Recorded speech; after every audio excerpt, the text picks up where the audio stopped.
Welcome back. I'm currently in the south of France to visit friends and family, and so I thought I would take the time here to talk about the iPhone. Now, I'm sure we are all hyped for the new 17 line, the Pro, the Air, the standard iPhone.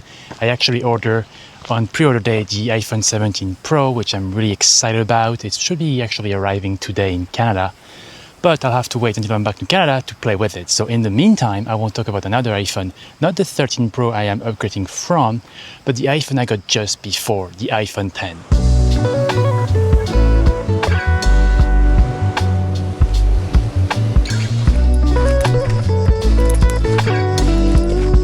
And by the way, I apologize if I am a bit sweating and out of breath. It's because I'm currently hiking this beautiful trail above this coast. It's fabulous views. It's morning, but it's already quite hot here, so apologies for that.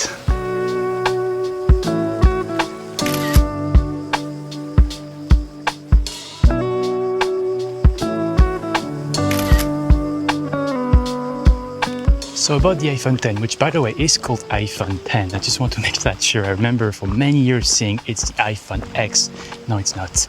The X is the symbol for 10 in Roman numbers. That's all it is. So it was iPhone 10, then it was iPhone 10s, not iPhone X and iPhone XS, which is a terrible name, but anyway.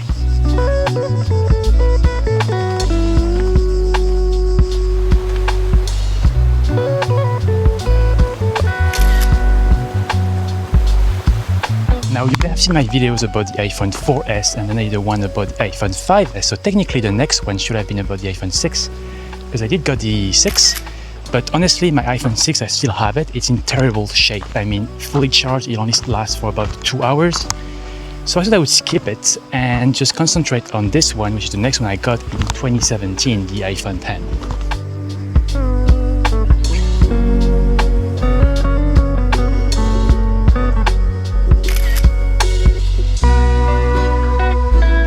Look how beautiful this is. I've been coming here since I'm basically 2 or 3. And I'm always amazed how beautiful this place looks. Just gorgeous. Now for this video, I think I'll do things a bit differently.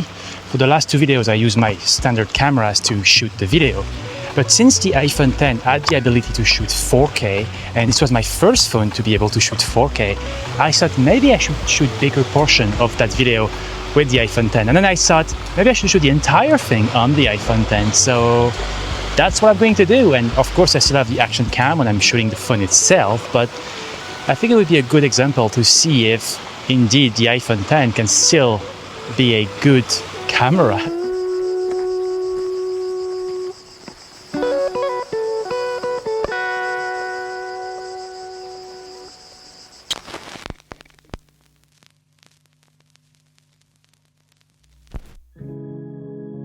When I got the iPhone 10, I didn't see it as just another smartphone, but really as my primary personal video camera. I had just started a full-time job at a media production company that had a wide array of cinema cameras, but I didn't feel confident borrowing them for personal projects, nor did I have the wallet to buy one of my own. Another thing that drew me to the iPhone 10 wasn't just the phone itself, but also the tech surrounding smartphone photography. The Moment ecosystem was taking off. If you don't know about Moment, Moment is a company that makes high-quality mobile photography gear, lenses, cases, filter, and more. So when I got the iPhone 10, I picked up their case and a few of their lenses, including this anamorphic lens, which quickly became one of my favorites.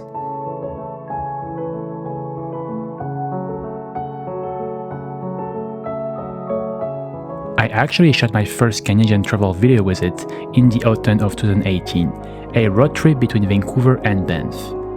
That trip shaped how I've approached mobile photography and video ever since.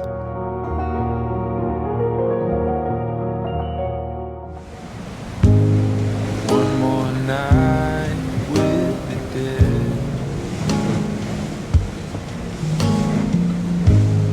I've been spending more time with them than the living. Spending one day on Porquerolles Islands, I thought this was the perfect first location to use the iPhone 10. We walked from the small harbor to the Plage d'Argent, Silver Beach in English. There was no silver mine here, just the color of the sand that gave its name. Now, I stopped counting how many times I've been here and photographed this coast. but I never get tired of it.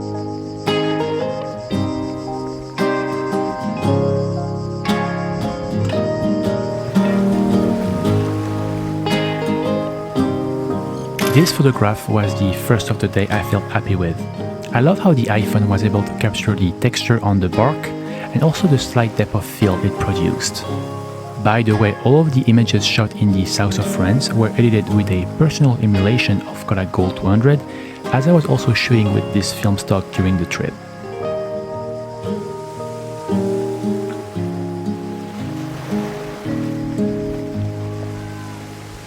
Here's another image I quite enjoy. Thanks to the polarizer, I was able to cut out the reflection and see the underwater brown reef that contrasted quite well with the teal blue of the sea. On our way back, we took a different path through the vineyards.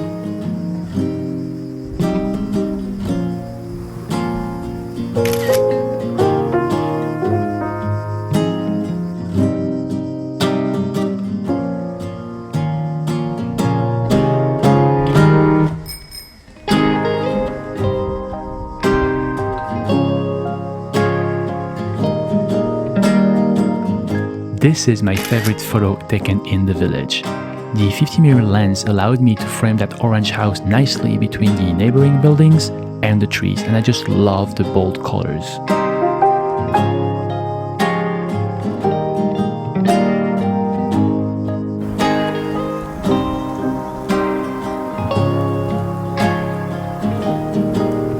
I also couldn't resist taking an image of the iconic church.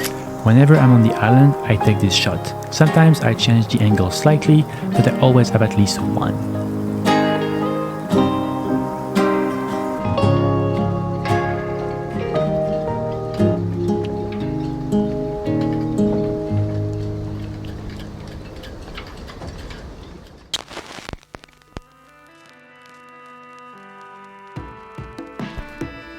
On another day, I hiked the west coastal trail of Gien with my friend Kevin. I wanted to show him where a famous French movie was shot. We left early in the morning to hike under the golden morning lights.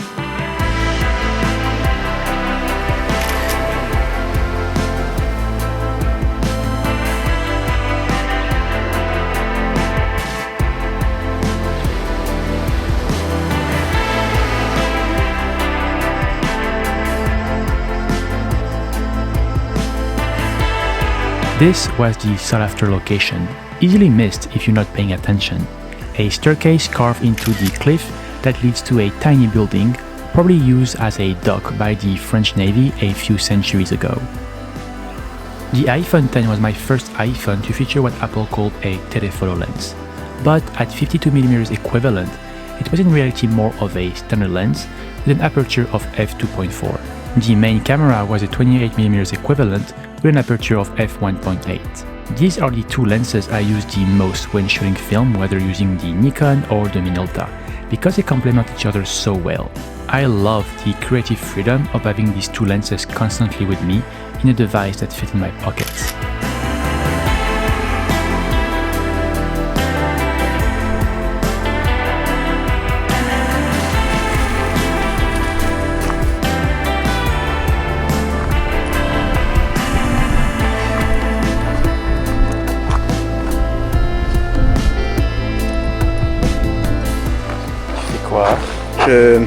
Bonjour. Quoi? Je bois de l'eau. Ah bon? Oui. Oh, il pisse dans l'eau, l'autre là, regarde. Puis le ponton. C'est vrai. C'est pas une blague. Je sais que c'est souvent mon genre d'humour, mais là, c'est vraiment vrai. C'est vraiment vrai. Ah, bah, ils sont deux, regarde maintenant.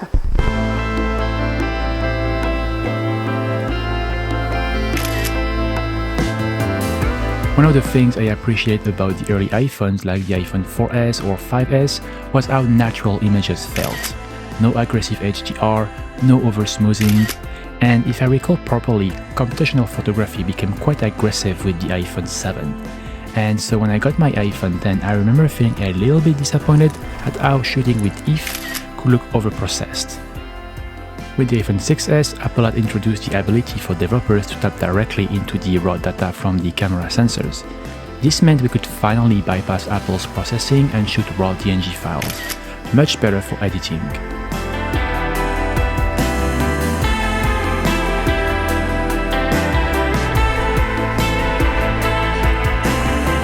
ça.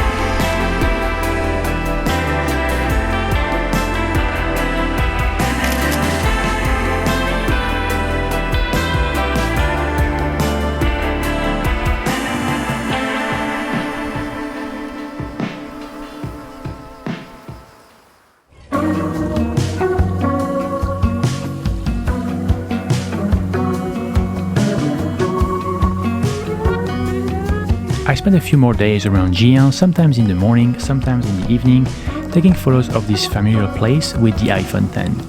And those are some of the highlights.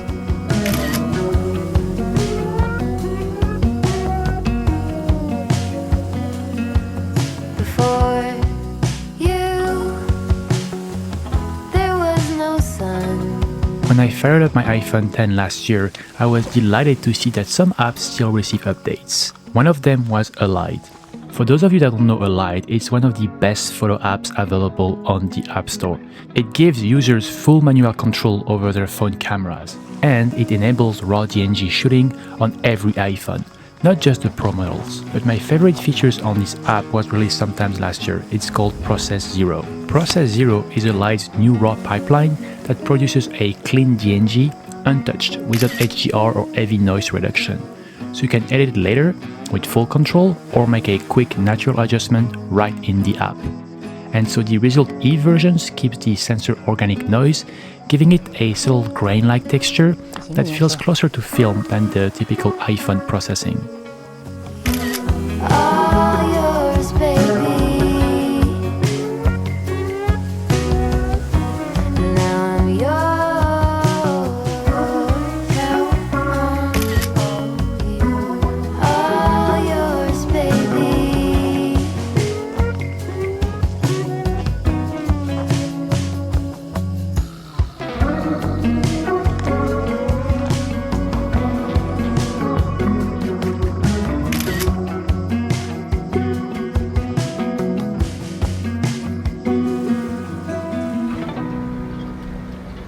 This was another interesting set. One early morning at Porquerolles, I found a group of people standing in front of the fishing boats, waiting for the catch of the day.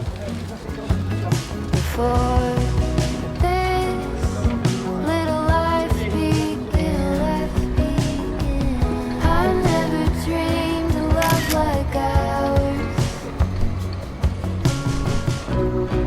So close, secure, completely pure. You came to be. This is probably my favorite photograph taken during the trip in the south of France. I saw a woman on the beach shaded by an orange parasol tucked against the rock on a tiny sandy beach.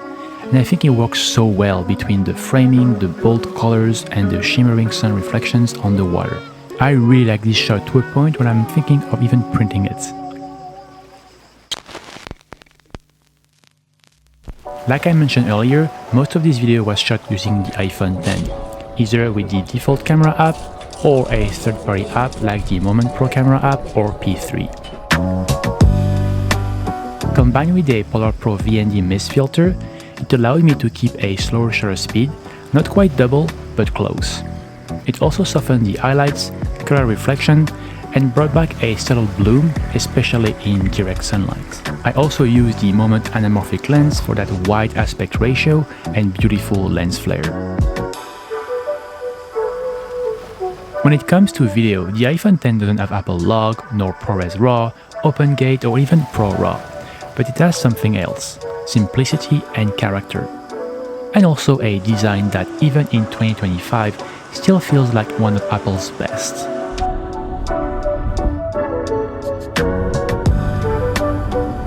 A few days later, we drove to our family cabin in the French Alps. Sadly, for most of the trip, the weather wasn't great. But on one nice day, we were able to do a small walk around Lac Vert, Green Lake, a well-known emerald lake with views on Mont Blanc. This photo is one of the best of the day, a simple mirror shot of the lake and the autumn colors. When not working in monochrome, all of the shots in the French Alps were edited with a personal emulation of Kodak Ektachrome 100 to match a roll of film I was shooting at the time. but also because the limited dynamic range of the iPhone X, even in DNG, always reminded me a little of slide film.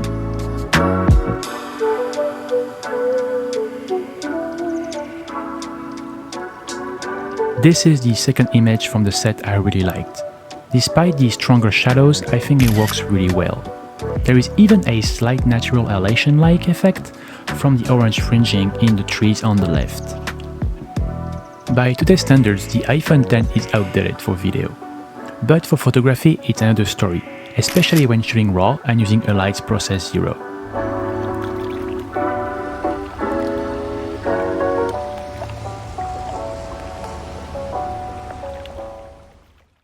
For one of my final days in France, we drove at sunset to Les Confins, an alpine meadow that's quite touristic in the summer because of a golf course and also serves as the starting point for several hikes up in the mountain. We weren't sure if the sunset would be nice because of the heavy clouds, so we waited and it finally paid off. Too far away from my hometown. This video expands on a point I've already made across different videos and articles about shooting with the iPhone, and is that you don't need the latest iPhone to capture great images. If you understand its limits and know how to walk around them, your current phone might be just more than enough, at least for photography. I will likely find myself going back to the iPhone X from time to time.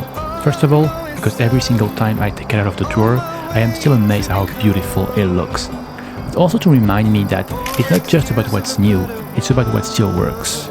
And that's about it. I hope you enjoyed this video about the iPhone X.